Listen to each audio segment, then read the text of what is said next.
আজকে আমরা ভেক্টরের গুণন সম্পর্কে আলোচনা করব। ভেক্টরের গুণন তিন প্রকার। প্রথমটি হলো একটি ভেক্টর রাশির সাথে একটি স্কেলার রাশির গুণন। দ্বিতীয়টি হলো স্কেলার গুণন বা ডট গুণন। তৃতীয়টি হলো ভেক্টর গুণন বা ক্রস গুণন।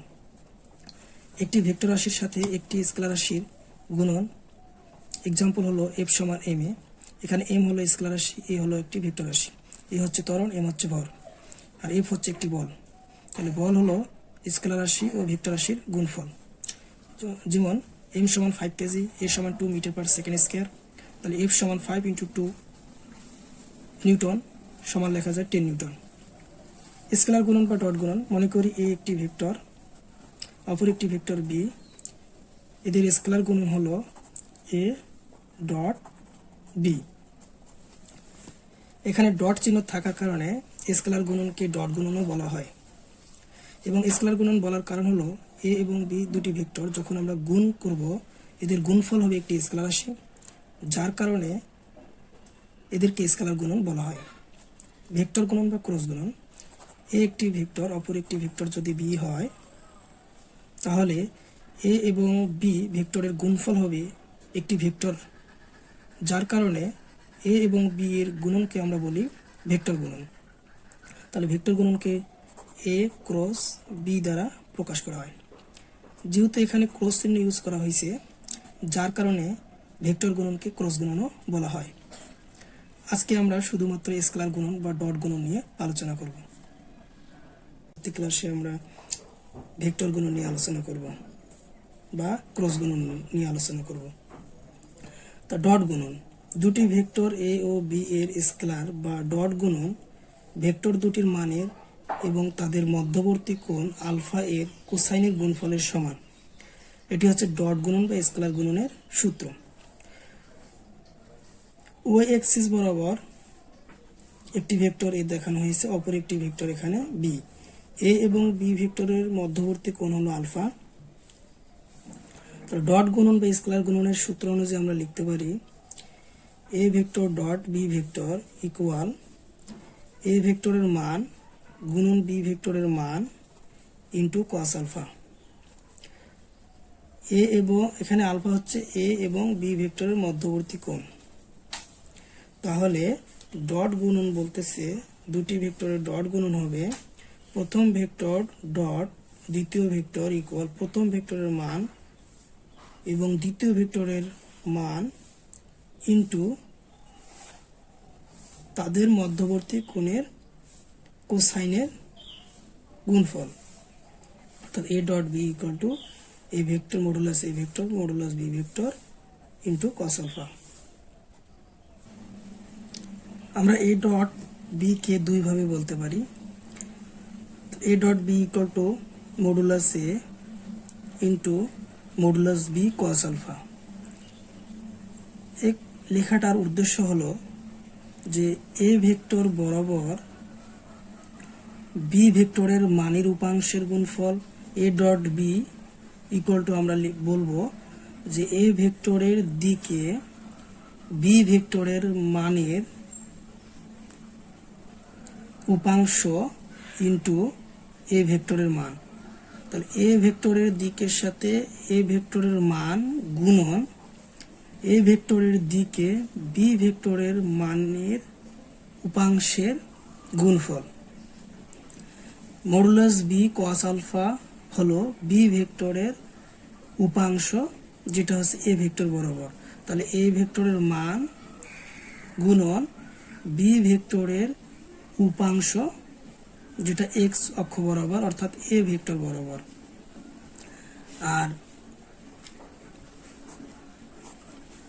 a dot b equal modulus a cos alpha, এটা ব্র্যাকেটের মধ্যে রাখছি, ইন্টু b ভেক্টর।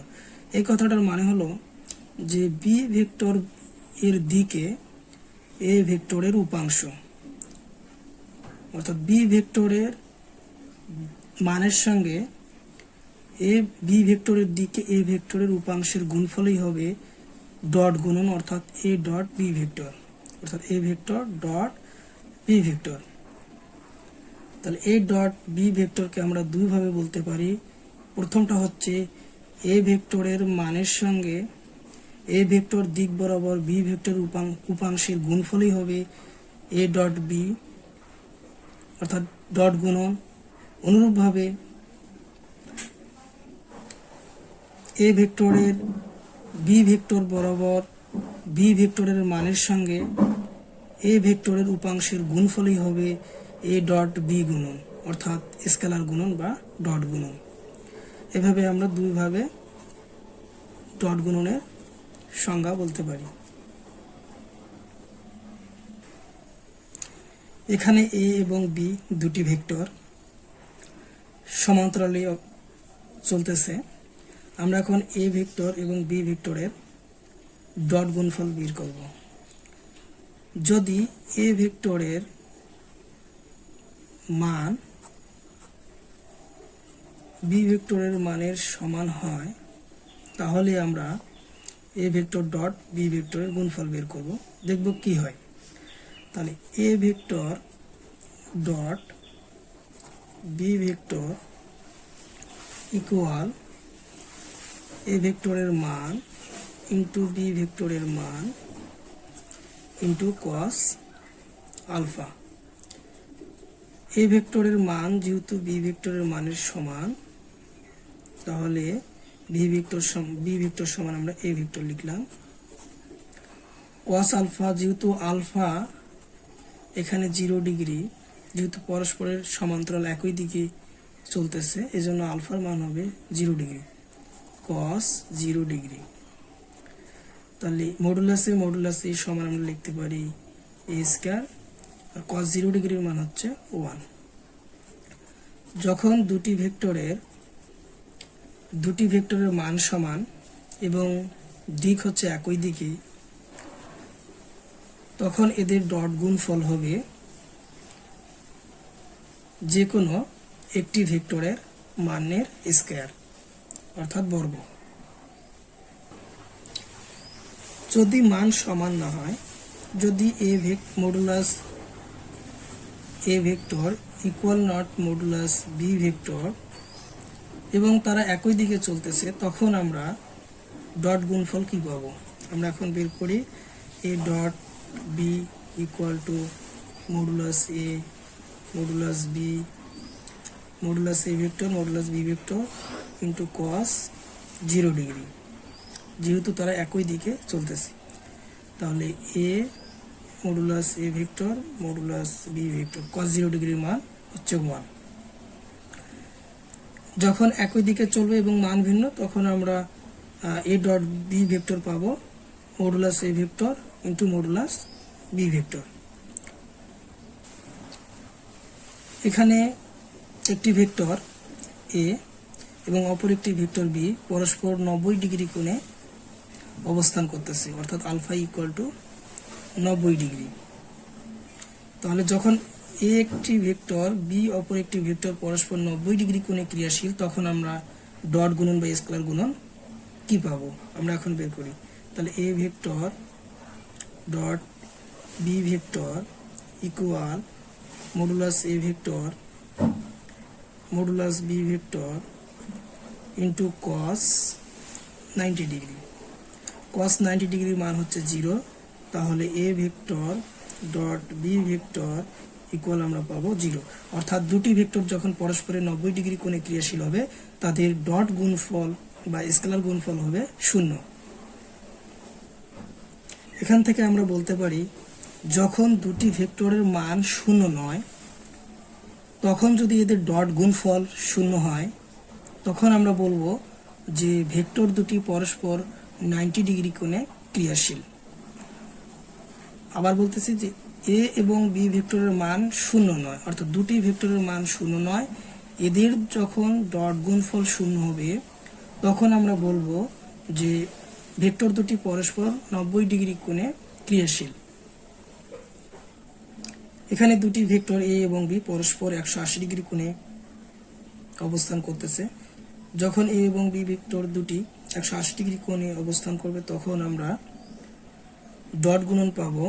ডট গুণন এ ডট বি ইকুয়াল এ ভেক্টরের মান ইন্টু বি ভেক্টরের মান ইন্টু কস 180 ডিগ্রি। এ ভেক্টরের মান গুণন বি ভেক্টরের মান cos 180 ডিগ্রির মান হচ্ছে -1, তাহলে আমরা লিখতে পারি মাইনাস এ ভেক্টরের মান ইন্টু বি ভেক্টরের মান।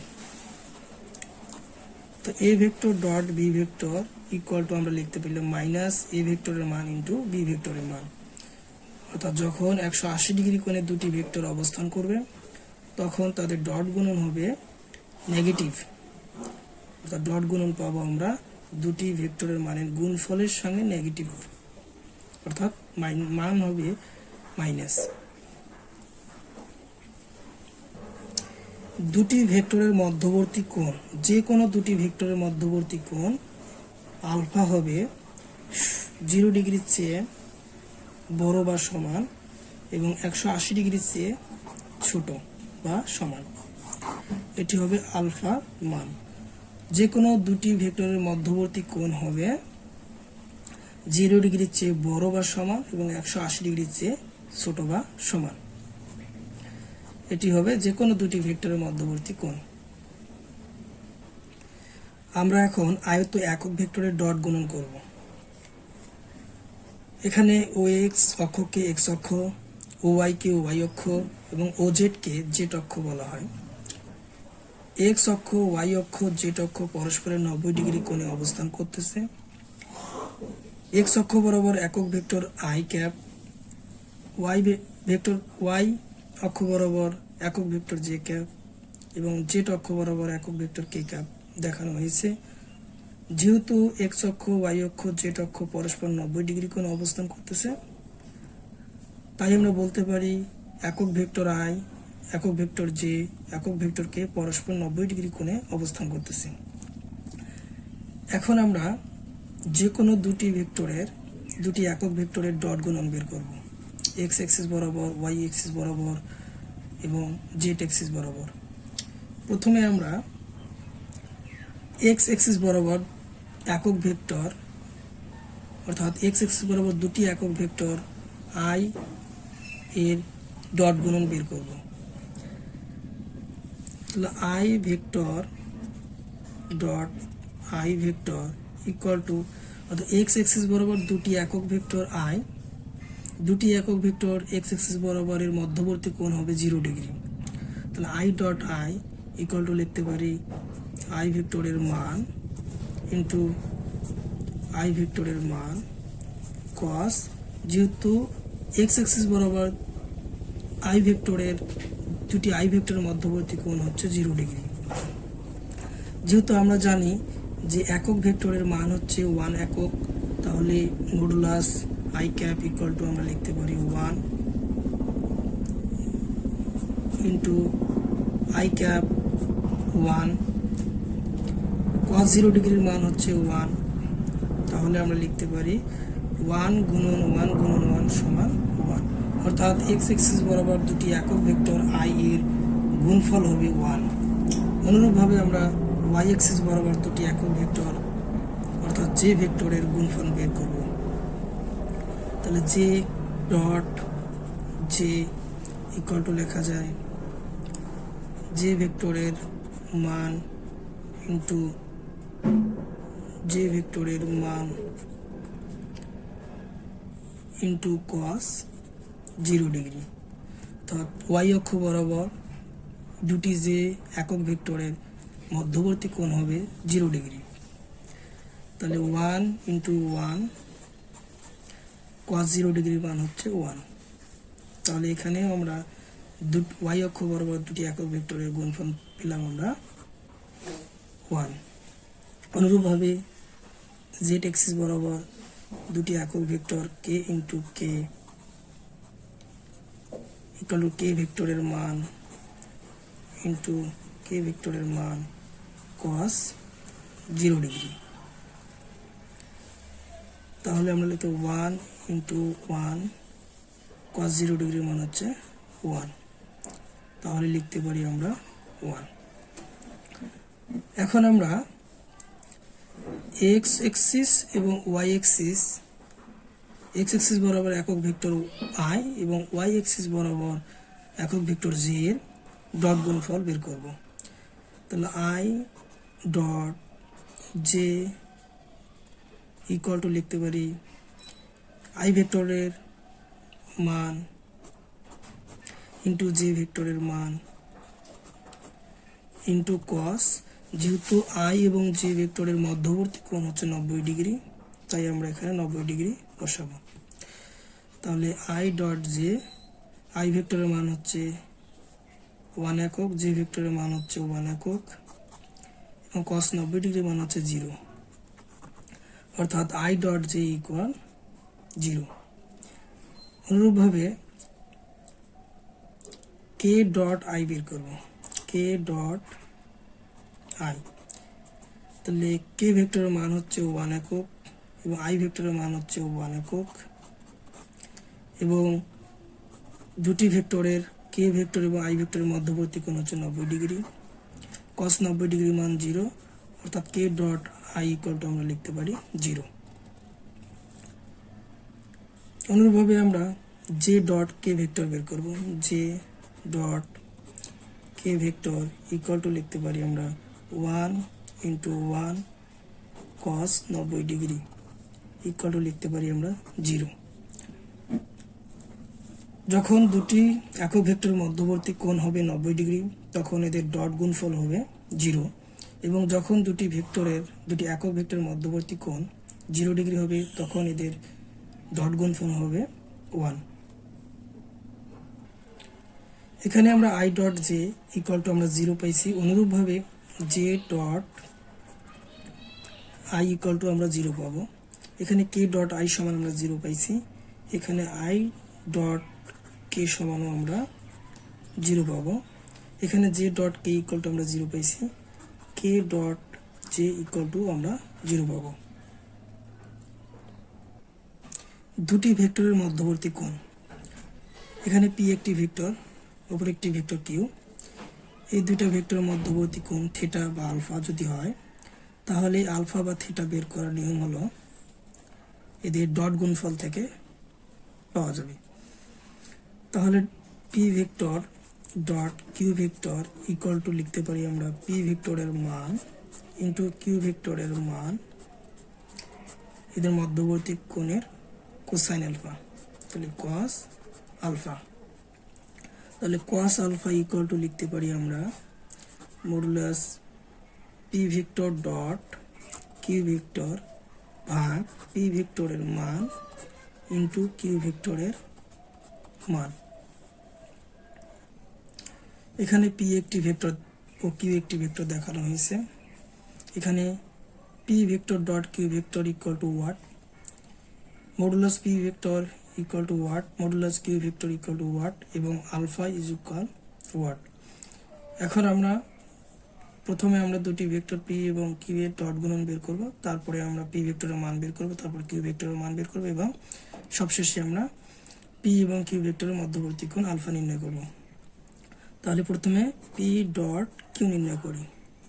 P dot q equal to লেখা যাবে p one i cap plus p two j cap plus p three k cap dot q one i cap plus q two j cap plus q three k cap. তাহলে P one প্রথমে আমরা I ভেক্টরের সঙ্গে I vector dot গুণন করব, তাহলে P one into Q one সমান P one Q one, I vector dot I vector সমান আমরা জানি 1 এবং P one I vector dot Q two J vector গুণন করলে 0 হবে, কারণ আই এবং জে ভেক্টরের মধ্যবর্তী কোণ হচ্ছে 90 ডিগ্রি এবং দুটি একক ভেক্টরের মধ্যবর্তী কোণ যখন 90 ডিগ্রি হবে তখন ডট গুণন 0 হবে, অর্থাৎ P vector P one I vector সঙ্গে কিউ টু জে ভেক্টরের ডট গুণন 0 হবে, কিউ থ্রি কে ভেক্টরের ডট গুণন 0 হবে। শুধুমাত্র পি ওয়ান এবং q one into i vector equal 1 হবে, যার কারণে পি ওয়ান এবং কিউ ওয়ানই হবে এখানে গুণফল। P two J vector q two J vector গুণ করলেও জে ভেক্টর গুণ করলেও 1 হবে এবং যে ভেক্টরের মান p2 এবং যে ভেক্টরের মান এখানে q2 গুণ করলে হবে p2 q2, অন্যান্য ভেক্টরের সঙ্গে গুণ করলে গুণফল হবে 0। p3 k vector q3 k vector, তাহলে p3 q3 এখানে মান হবে, কারণ k ভেক্টর ডট k ভেক্টরের মান হচ্ছে 1 এবং ওই মানের সঙ্গে p3 ইন্টু q3 মানের গুণফল। p3 k ভেক্টর i ভেক্টরের সঙ্গে গুণ করলে 0 হবে, j ভেক্টরের সঙ্গে গুণ করলে 0 হবে, যার কারণে আমরা এই গুণফলগুলো নেইনি। তাহলে p vector dot q vector পাইলে আমরা p1 q1 যোগ p2 q2 plus p3 q3। এখন আমরা p ভেক্টরের মান নির্ণয় করব। p ভেক্টরের মান সমান আমরা জানি যে একক ভেক্টরের সহগের বর্গের যোগফল। তাহলে p ভেক্টরের একক ভেক্টর হচ্ছে i1, তাহলে i1 এর ভেক্টরের সহগ হচ্ছে p1 এর স্কয়ার যোগ যে ভেক্টরের সহগ p2 তারপর সহগ p2 সহগের উপর স্কয়ার যোগ যে ভেক্টরের সহগের উপর স্কয়ার, অর্থাৎ যে ভেক্টরের সহগ হচ্ছে p2 তার উপর স্কয়ার, k ভেক্টরের সহগ হচ্ছে p3 তার উপর স্কয়ার, এবং সব সহগের স্কয়ারের যোগফল করতে হবে। এটাই হচ্ছে p ভেক্টরের মান। অনুরূপভাবে q ভেক্টরের মান ইকুয়াল টু লিখতে পারি i ভেক্টরের সহগ হচ্ছে q1 তার উপর স্কয়ার প্লাস যে ভেক্টরের সহগ হচ্ছে q2 তার উপর স্কয়ার যোগ k ভেক্টরের সহগ হচ্ছে q3 তার উপর স্কয়ার। এটি হচ্ছে p ভেক্টরের মান, এটি হচ্ছে q ভেক্টরের মান। তাহলে আলফা ইকুয়াল টু আমরা জানি p vector dot q vector modulus p vector into q vector, q ভেক্টরের মান p vector dot q vector ভাগ p ভেক্টরের মান ইন্টু q ভেক্টরের মান। তাহলে p vector dot q vector আমরা পাইছি p1 q1 যোগ p2 q2 যোগ p3 q3 ভাগ p ভেক্টরের মান হচ্ছে root over p1 square plus p2 square plus p3 square into root over q1 square plus q2 square plus q3 square. তাহলে এভাবে আমরা দুটি ভেক্টরের ডট গুণনের সাহায্যে দুটি ভেক্টরের মধ্যবর্তী কোণ নির্ণয় করতে পারি।